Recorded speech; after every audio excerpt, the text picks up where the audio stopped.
미국에 살고 있지만 항상 떠나온 고국의 소식이 궁금하고 또 잘 되기를 바라는 마음은 누구에게나 동일하죠. 부모님을 비롯해서 형제, 자매, 그리고 친구들이 살고 있고요. 또 내가 태어나고 자란 땅이기 때문에 아무리 오랜 시간 이렇게 타국에 떠나 있어도 늘 관심이 있고 또 그리운 곳이 고국입니다. 특히 1세들에게는 말이죠. 지난 한 주는요, 이 이태원에서 들려온 사고 소식에 이곳에 계신 많은 분들도 놀라셨고 또 마음 아파하셨는데요. 같은 마음으로 이 시간 고인들의 명복을 빕니다. 미국에서든 한국에서든 이런저런 사고 소식을 전해 들을 때면 많은 분들께서 정말 남의 일 같지 않다라고 말씀하시는 이유는요. 그 사고의 현장에 내가 혹은 내 자녀가 있을 수도 있었겠다라는 생각 때문일 겁니다. 이번 이태원 사고로 사망한 한 사람 한 사람 모두 누군가에게는 정말 소중한 사람들이었기 때문에 그들을 향한 추모의 글들이 남은 이들에게 무거운 책임으로 전해지는 것 같습니다. 저는 이번 일을 보면서요, 익숙해지는 것이 어쩌면 참 무서운 일일 수도 있겠다라는 생각을 하게 됐어요. 익숙해지다 보면은 위험한 상황에 노출이 돼도 잘 인식을 못하게 되는 것 같거든요. 늘 사람이 많이 모이는 곳이니까 또는 항상 이렇게 해왔으니까 하는 이런 익숙함들이 결국은 불의의 사고로 이어지는 것 아닐까 하는 이 안타까운 생각이 들었습니다.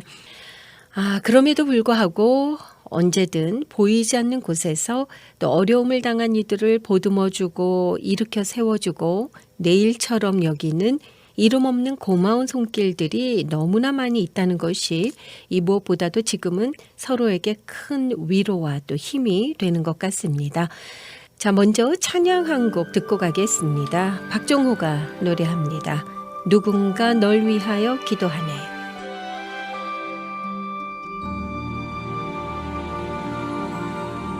마음이 지쳐서 기도할 수 없고 눈물이 빗물처럼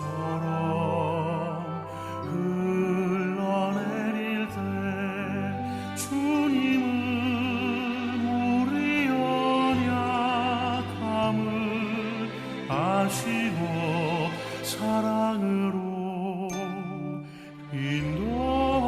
인도하시네.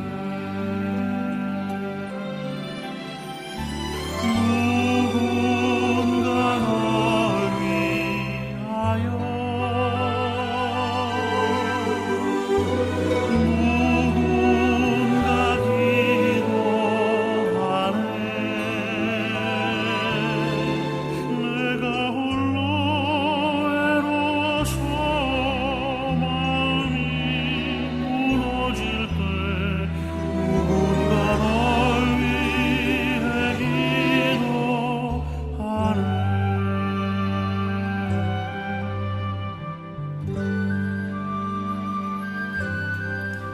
우리의 마음이 지쳐 있을 때에 갈보리 십자가를 기억합니다. 주님은 우리 외로움을 아시고 우리 맘에 기쁨 주시니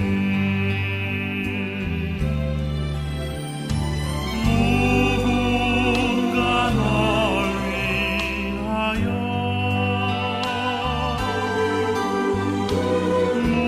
누군가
네, 박종호의 노래로 누군가 널 위해 기도하네 들어보셨습니다.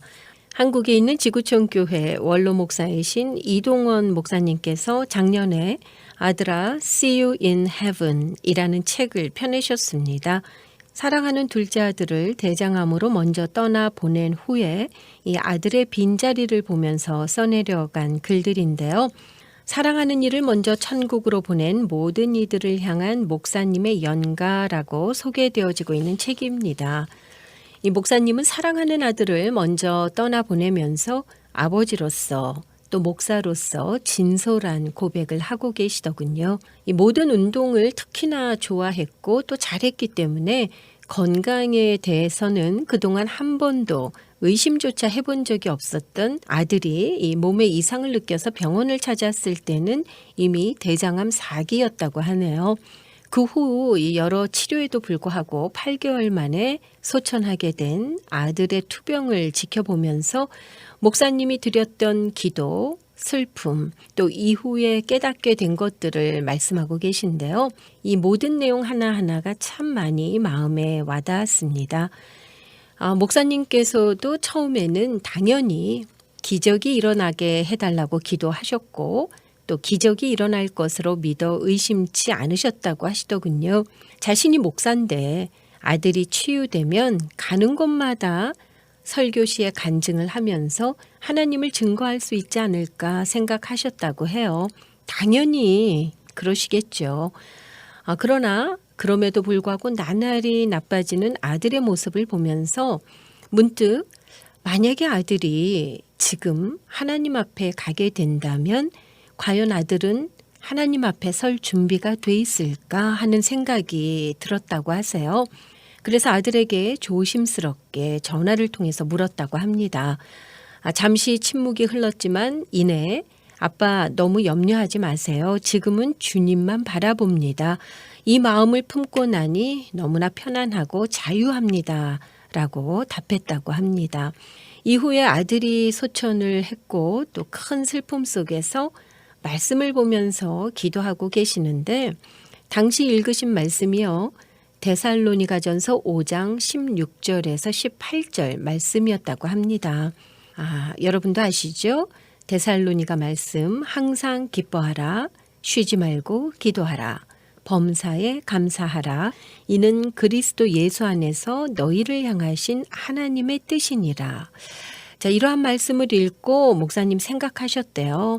하나님 해도 너무하십니다. 어떻게 이 상황에 기뻐하고 감사할 수가 있을까요? 기도는 물론 할 수 있겠지만요. 라고 반문하셨다고 해요. 너무나 솔직한 고백이시죠. 그러나 이것이 정말 하나님의 명령이라면 억지로라도 순종해야 하지 않을까 하는 생각이 드셨고 당장 내일 화장을 앞두고 있는 상황에서 내가 뭘 기뻐해야 하고 감사해야 하는 거지 이런 생각을 곰곰이 하시다가 이 두 아들의 순교 소식에도 불구하고 드리던 예배를 정상적으로 인도하시고 예배 후에 오히려 감사 기도를 드리셨다는 이 손양원 목사님을 떠올리셨다고 합니다. 손양원 목사님은 자신의 두 아들을 죽인 원수를 오히려 양자로 삼으신 작은 예수로 불리시는 목사님이십니다. 그러자 이동원 목사님께서도 큰 슬픔이었지만 그 속에서 감사의 조건들이 생각나기 시작하셨대요. 그래서 아들의 천국 환송 예배 때 적어 내려갔던 10가지 감사의 내용을 나누신 겁니다. 그것이 또 그 자리에 참석하셨던 분들을 통해서 세상에 알려지기 시작한 건데요. 그 내용 가운데 몇 가지를 전해드리면은요.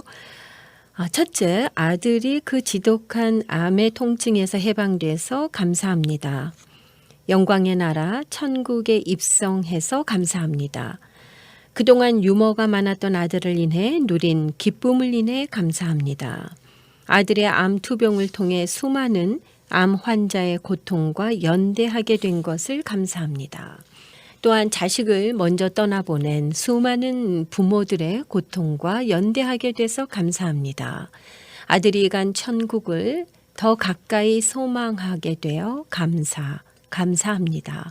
자, 이러한 감사의 내용들로 10가지 감사를 써내려 가셨다고 하는데요. 이후 목사님께서는 자신처럼 아들 혹은 사랑하는 이를 먼저 떠나보내고 아픔을 겪는 사람들 혹은 또 실패의 아픔을 가진 가정들, 그 수많은 아픔에 목사로서 자신이 어떻게 동참했었는가를 수없이 돌아보게 되셨다. 이런 말씀을 덧붙이시더군요. 그리스도인이란 답을 가진 사람이 아니라 답을 모르지만 믿음으로 앞을 향해 나아가는 사람이라는 말이 그 당시 목사님 마음에 깊이 들어왔었다라는 고백도 하셨습니다. 저도 이런 얘기를 들은 적이 있는데요. 아마 여러분께서도 공감하실 겁니다. 우리 삶에서 일어나는 여러 가지 일들에 대해 많은 순간 우리는 그 이유에 대한 답을 찾지 못했고 또 어쩌면 영원히 찾지 못할지도 모릅니다. 그럼에도 불구하고 앞으로 나아가는 것, 그 자리에 멈추지 않는 것, 잠시 멈췄다 해도 다시 일어나 앞으로 나아가는 것, 그것이 바로 우리의 믿음이란 말씀이겠죠. 자, 어떤 이유로든 아픔을 겪고 계신 모든 분들께 빠른 치유와 또 회복이 있길 이 시간 기원합니다. 자, 오늘도 변함없이 저와 함께 해주신 여러분께 감사드리고요. 자, 오늘 순서는 여기에서 모두 줄이도록 할게요.